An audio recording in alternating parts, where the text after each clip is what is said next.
Hello and welcome. So in this video I will discuss about the AIS messages. So AIS messages are of four types. So the first type is the static data.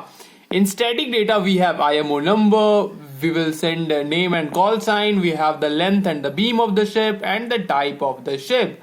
So this type of data is transmitted every 6 minutes, or you can also transmit on the request of another vessel. Then we have dynamic data.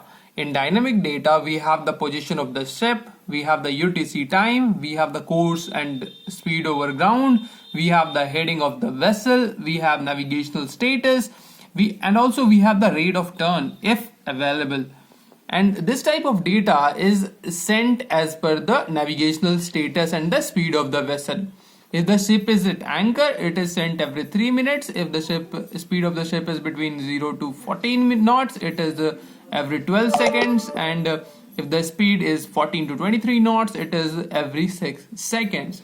Then we have voyage-related data, in which we have the ship's draft, the destination and ETA, type of the cargo, number of the crew members, route waypoints only if available, or if you want to put, then put, not necessary.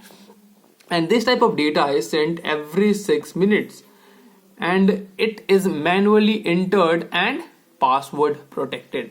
Then the fourth one is the safety messages. This type of data are only used for the safety purpose. It is not used for commercial purpose. It should not be used for commercial purpose. So this much is important from the topic of AIS message. And